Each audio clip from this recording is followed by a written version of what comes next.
Olá, amigo citricultor, amiga citricultora e profissional do setor.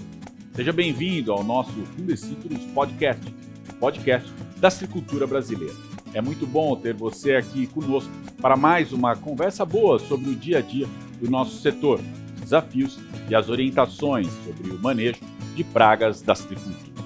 A gente conversa hoje sobre a leprose dos cítricos, doença importantíssima que merece uma atenção especial de quem está na lida no pomar. Tudo isso porque uma infestação pelo ácaro, vetor do vírus da leprose, pode ocorrer em qualquer época do ano, com tendência de crescimento a partir do início do inverno e, logo, estará por aí. Por isso, é preciso ter atenção e se preparar. A nossa conversa é com o pesquisador do Fundecitrus, Renato Bassanese, e com a engenheira agrônoma, mestre e doutora Jaqueline Della Vecchia. Então, vem com a gente. Por aqui, você sabe, a nossa conversa sempre rende. Engenheira agrônoma do Fundecitrus já me corrigindo. Tudo bem, Renato? Tudo bem, Rodrigo. Tudo bem, Jaqueline? Tudo bem, Rodrigo. Tá bom, Renato. Vamos começar com você. A leprose dos cítricos, ela sempre foi uma doença séria na citricultura, tanto pelos danos causados à produção, como pelos impactos aí na qualidade cosmética da fruta, o definhamento das plantas e o alto custo do controle.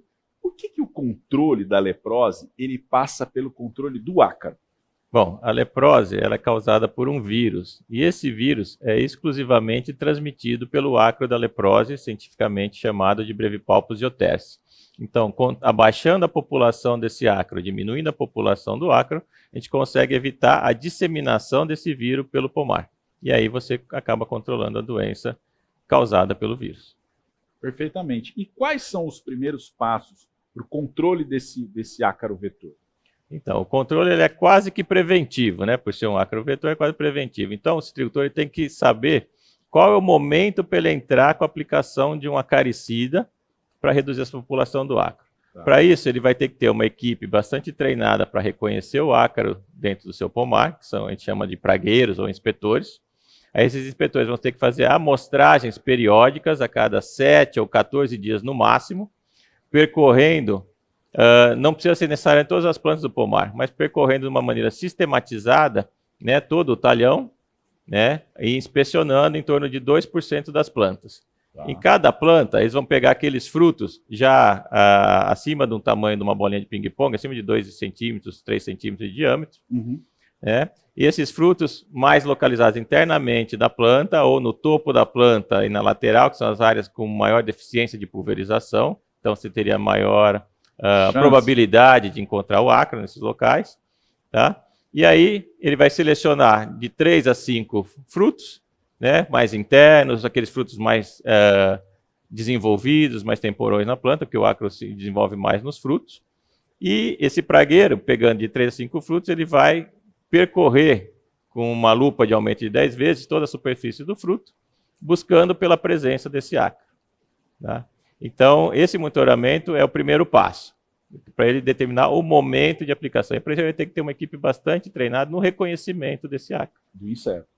Do ácaro. Não é um inseto. Não é um inseto. É um ácaro. Se ele encontrar lesões, aí já está acontecendo um ataque, é isso? Já está tarde demais, porque ele não vai conseguir curar aquela planta, a não ser que ele elimine esses frutos sintomáticos, os ramos sintomáticos, né? Porque esse vírus da leprose não é um vírus sistêmico, que se espalha pelos vasos da planta e toma conta da planta inteira. É localizado. Ele é localizado bem no local em que o ácaros faz a sua picada de alimentação. Tá. Né? Quando ele pica, ele joga o vírus para dentro das células da planta e ele fica localmente ali causando as lesões.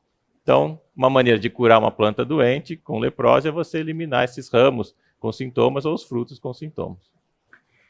Jaqueline Della Vecchia, engenheira agrônoma do Fundecitrus, mestre e doutora em entomologia.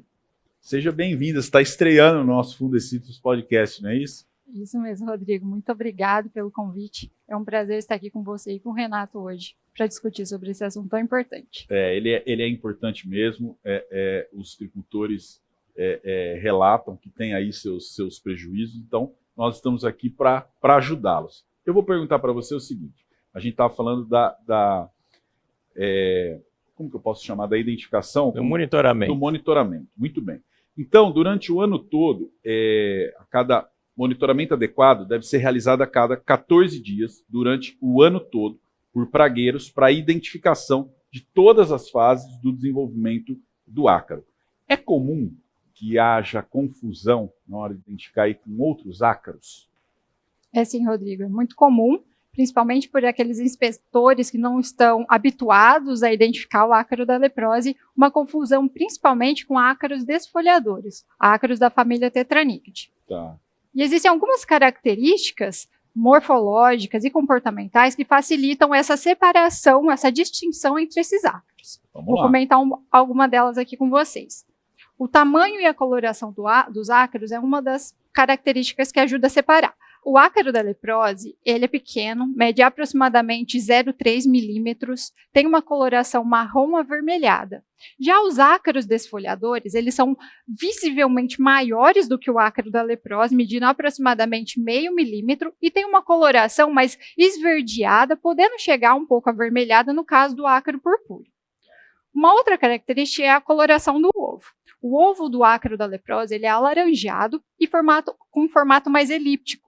Os ovos dos ácaros desfolhadores são mais circulares, têm uma coloração mais translúcida e maiores do que o do ácaro da leprose. Outra característica importante é o formato do corpo. O ácaro da leprose tem um corpo achatado. Nós chamamos que ele tem um achatamento dorso-ventral. Então, ele é mais plano do que os ácaros desfolhadores, que já são mais globosos e maiores do que o ácaro da leprose.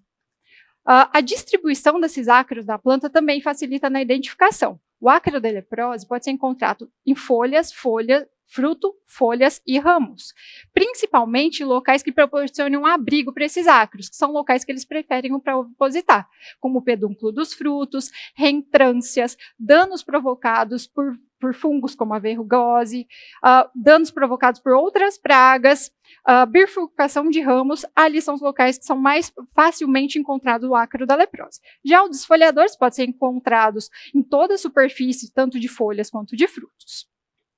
Muito bem. E essa época do ano, nós estamos falando agora aqui no final de abril de 2024, ela é mais favorável para o aumento da população. Por quê? Bom, esses ácaros podem ser encontrados nas plantas durante o ano todo, mas realmente agora nós encontramos um aumento da população, principalmente nesse período onde nós temos um aumento da temperatura e um período mais seco, então um déficit hídrico, que é o período que favorece a multiplicação desses ácaros.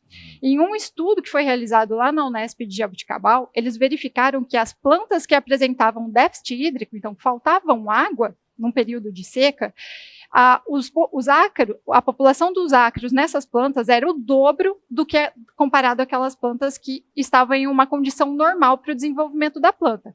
E isso provavelmente se dá pelo aumento da temperatura da folha, que quando o ácaro se alimenta dessas folhas que estão em uma temperatura maior, aumenta a temperatura do corpo dos ácaros também, isso acelera o desenvolvimento deles e a reprodução.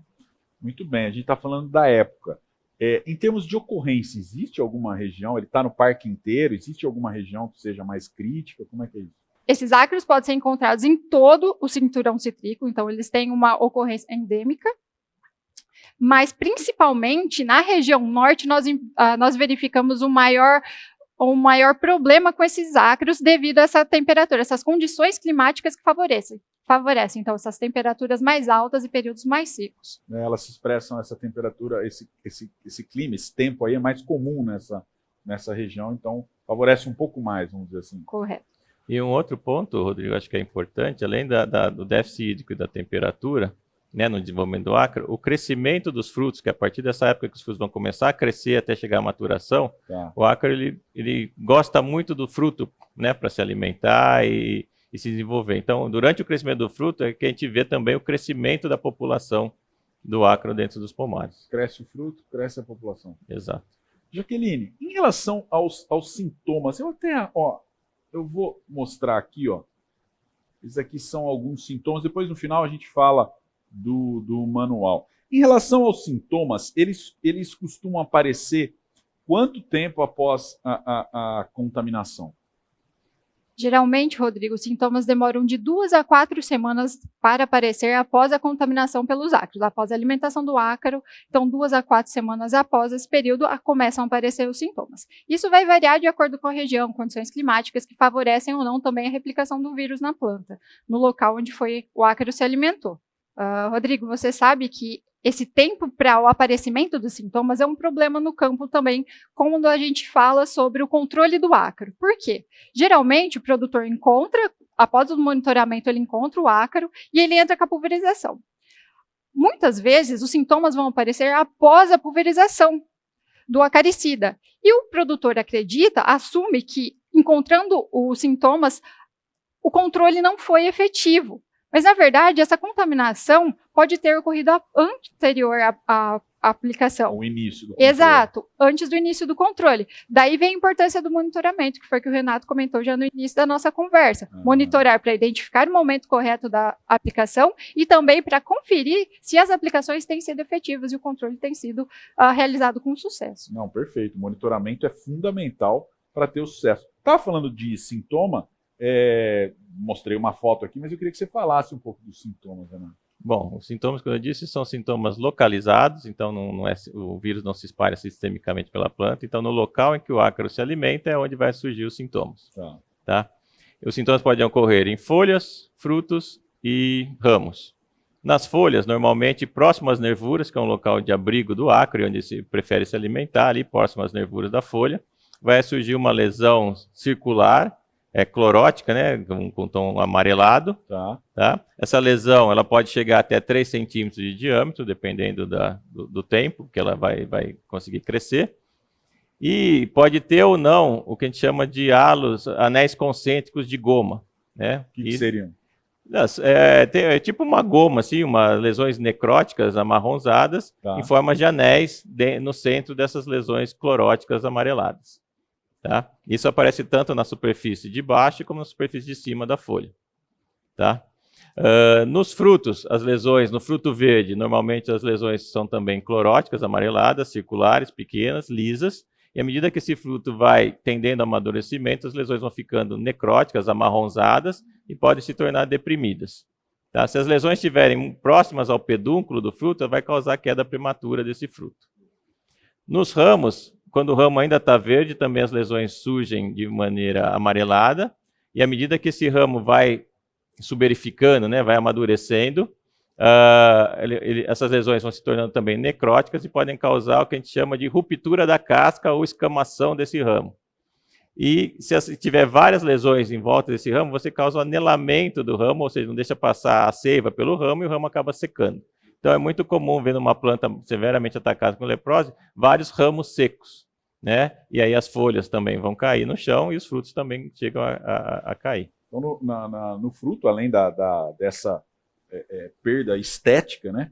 Vamos dizer assim, se essa lesão for perto do pendúnculo, vai cair, vai provocar queda. Exato. No ramo, você tem essa obstrução, vamos chamar assim. Então chega o material... Não chega alimento para o ramo vai secar, e aí aquele ramo deixa de ser produtivo para os anos seguintes. E na folha, tem algum? Aí é só... A folha, você vai, com essa lesão necrótica, você tem uma redução da fotossíntese nessa folha, e aí a folha também vai cair prematuramente. Então, reduzindo também a capacidade fotossintética da planta, e a fotossíntese é o que causa o alimento para a planta, né? Que produz o alimento. Perfeito. Renato, o acaricida é a principal referência para esse controle, é isso? E a aplicação é em todo o pomar ou vai ser só nas áreas mais críticas? Geralmente, o citricultor ele faz a aplicação em todo o talhão, né? Então, ele detectando a população do ácaro em crescimento, ele vai, que a gente chama que atingir o nível de ação, né? Que seria a porcentagem de frutos com a presença do ácaro, tá? Que o produtor aceita, né? Normalmente em torno aí de 1 a 3%. Tá, que seria um nível de ação mais adequado para o controle, ele vai entrar com a pulverização do acaricida. Ele pode entrar no talhão inteiro, mas se ele tiver um monitoramento muito bem feito e com uma periodicidade também bastante alta, ou seja, semanal, ele poderia, de certa maneira, fazer uma aplicação localizada, né, que a gente fala em reboleira. Ele acha os focos do ácaro naquele talhão e aplica num raio aí de 30 metros ao redor daquele foco o acaricida. Para isso, você tem que ter logística, você tem que ter um monitoramento preciso e bastante periódico, e você precisa ter também máquinas disponíveis para ficar fazendo essa que a gente chama de catação de reboleiras de ácaro da leprose. Tá bom, tá bom. Tá? O ideal, o que tem sido mais feito é a aplicação no talhão inteiro. E há fatores que reduzem o período de controle do ácaro após a aplicação do acaricida? Eu diria que há fatores que interferem antes, durante e após a aplicação do acaricida, que podem diminuir esse período de controle.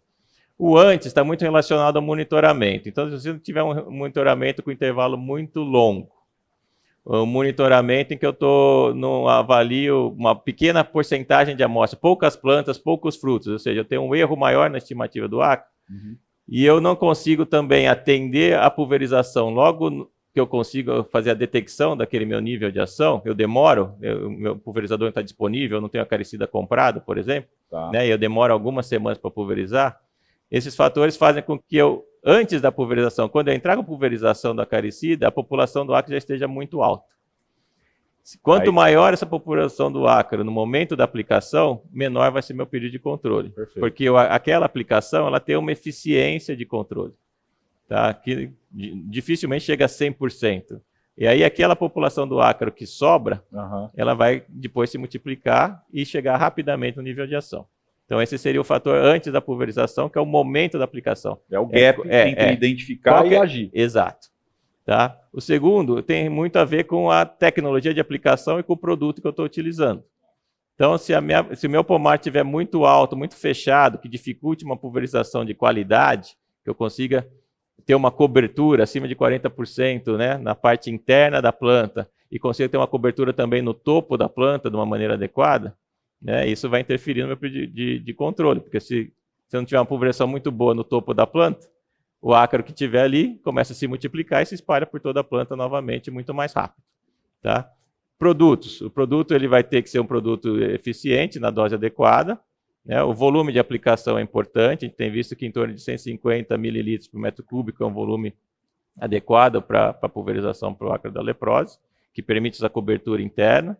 Tá? E após a aplicação, os fatores para reduzir esse período de controle seria o clima, né? Se tiver um clima muito favorável, com déficit hídrico, temperaturas altas, o período de controle é encurtado. Tá? E o outro seria a presença de inimigos naturais. Né? Se eu tiver um pomar que eu tenho muita aplicação de inseticida, muita aplicação de fungicidas, eu diminuo meus inimigos naturais, que são ácaros predadores, fungos entomopatogênicos, que naturalmente controlariam a população do ácaro da leprose. Se eu não tiver a presença de inimigos naturais, aquele pouquinho que sobrou consegue se multiplicar livremente, né, se reproduzir livremente e reduz o período de controle. E outros dois pontos importantes, que a Jaqueline trabalhou bastante no mestrado e doutorado dela, né, é um problema que a gente tem visto com misturas de produtos no tanque de pulverização, isso pode interferir na eficiência do controle, e também a resistência do ácaro aos acaricidas. Mas aí eu vou deixar para a Jaqueline falar sobre esse tema, que ela é muito mais especialista do que eu. Não, ficou muito claro todos esses fatores aí que podem impactar o controle do ácaro. E era justamente o que eu já ia perguntar aqui para você, Jaqueline. Você trabalhou bastante nos seus estudos essas questões aí de resistência aos acaricidas e também sobre misturas. E eu queria que você falasse sobre as misturas dos produtos em tanque. Eu queria que você falasse desses dois assuntos aí. Sim, Rodrigo, acompanhei bastante os trabalhos envolvidos lá no laboratório do professor Daniel, na Unesp de Jaboticabal, envolvendo a questão da resistência, e trabalhei mais a fundo ainda com a questão de mistura em tanque, que foi o meu objetivo de trabalho mesmo durante o mestrado e doutorado. Infelizmente, nós temos o problema com a resistência, com ácaro da leprose. Então, é uma das principais causas da falha de controle desses ácaros. Nós já temos relatos de resistências aos acaricidas Extiazox, Dicofol, cauda sulfocálcica, propargite e espirodiclofen. Não é pouco. Não é pouco, já é bastante. Nós temos ainda o acaricida ciflometofen, que, embora não tenha sido ainda detectado a resistência a esse acaricida, nós acreditamos que possivelmente no campo isso já acontece. Mas são muitas moléculas. Sobraram alguma ainda para Não, esse é o problema, Rodrigo. Nós não temos tantos acaricidas no mercado e são esses os que estão sendo selecionados. Porém, se bem utilizados, com a rotação adequada, bem pulverizados da forma correta, esses produtos voltam a funcionar, podem funcionar. Então, vamos lá, esse é um assunto muito importante. A gente falou, a gente vinha falando recentemente, vem falando sobre a seleção de populações resistentes de psilídeo. O sistema, o mecanismo é o mesmo, né? Você usa uma determinada molécula repetidamente, você seleciona aquelas populações, elas cruzam entre si e se proliferam. Muito bem. E no caso do ácaro, já existem populações resistentes. Mais do que nunca, e com poucas opções de molécula. Mais do que nunca, o que sobra de ação para se fazer é rotacionar. Tem que rotacionar. Isso está acontecendo no campo, não está acontecendo. É o que o citricultor tem que fazer. Vamos lá. Vocês podem... Vai você.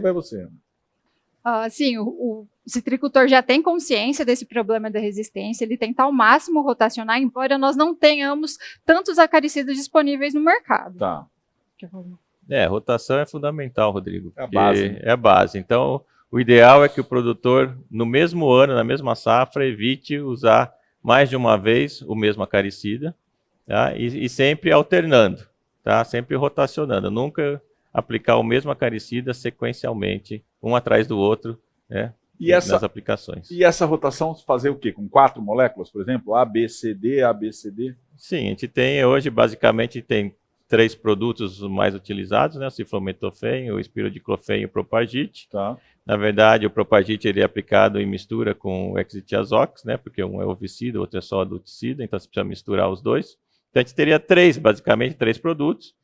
E o ideal seria também entrar com algumas moléculas mais biológicas, né? A gente tem, por exemplo, o Cordíceps fumororósea, que é um fungo entopatogênico, poderia entrar nessa rotação, auxiliando. Tá. Também tem o oximatrine, que é um produto à base de extratos botânicos, né? Que poderia estar sendo utilizado também para ajudar nessa rotação e reduzir a população de ácaros resistentes. Muito bem. Agora vamos para o problema da mistura de produtos no tanque. Como é que isso daí impacta a qualidade do controle? A mistura em tanque também é um fator que pode interferir na eficiência dos acaricidas. Durante o meu mestrado e doutorado, estudei a mistura de alguns acaricidas com inseticidas. Então, por que o produtor faz a mistura em tanque? É o que eu ia perguntar. O principal objetivo é a redução do custo da produção. Só que com essa prática pode trazer algumas desvantagens, como é o caso da incompatibilidade entre os produtos que são utilizados no tanque do pulverizador. Eu verifiquei, durante os meus estudos, que a mistura de espirodiclofeno, do acaricida espirodiclofeno, com alguns inseticidas, como a bifentrina, cipermetrina, fosmet, imidacloprido, reduzia a eficiência do acaricida de 20% a 40%, comparado à aplicação do acaricida sozinho. É muita coisa. Além disso, além de interferir na eficiência do acaricida, eu observei que plantas que foram pulverizadas com a mistura desse acaricida com os inseticidas reduziu o período de controle dos ácaros em até 85 dias, comparado ao acaricida aplicado sozinho. O período de controle consiste do momento que foi aplicado o acaricida até o aparecimento da população do ácaro novamente no campo. E essa interferência negativa dos inseticidas no acaricida, nós chamamos ela de incompatibilidade biológica. Por quê? Quando os inseticidas são adicionados na cauda do acaricida e aplicados sobre o ácaro, esses inseticidas eles ativam mecanismos de defesa no ácaro e fazem com que o organismo do ácaro degrade mais rapidamente o acaricida, reduzindo assim a eficiência dele. É importante ressaltar, Rodrigo, que essa incompatibilidade não é fácil de ser visualizada no campo, assim como é a incompatibilidade físico-química, que é aquela que o produtor pode fazer utilizando uma garrafa, o teste de garrafa que ele conhece no campo. Então, ele adiciona os produtos na garrafa, mistura e verifica se ocorre alguma incompatibilidade. A biológica a gente só consegue saber testando, estudando elas. Ou seja, se errar, já foi. Infelizmente. Outros inseticidas também foram testados na mistura com espirodiclofeno, como tiametoxam, buprofezina, piriproxifeno e dimetoato. E com esses inseticidas, nós não encontramos nenhuma incompatibilidade. Assim como no teste de outros acaricidas, como o ciflometofém e o propardite, nós também não encontramos incompatibilidade com nenhum desses inseticidas. Isso ressalta a importância de estudar para poder fornecer a resposta precisa para o produtor. Essa é a importância da ciência. Eu acho que um ponto importante nesse caso de mistura é que antes do citricultor ir fazer as misturas dentro do tanque, colocar tudo ali e pulverizar, ele buscar informações se essa mistura que ele está fazendo ela é compatível ou incompatível.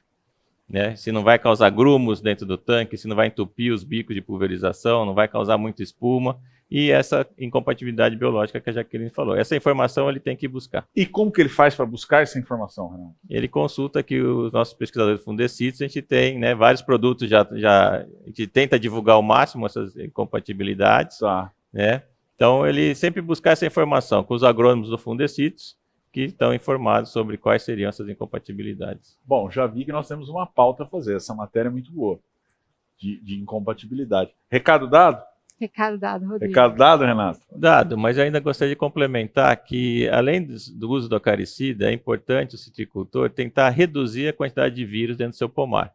Né? Como que ele faz isso? Através das podas dos ramos afetados, né, retirando esse material, ele restabelece a sanidade das plantas que estavam doentes.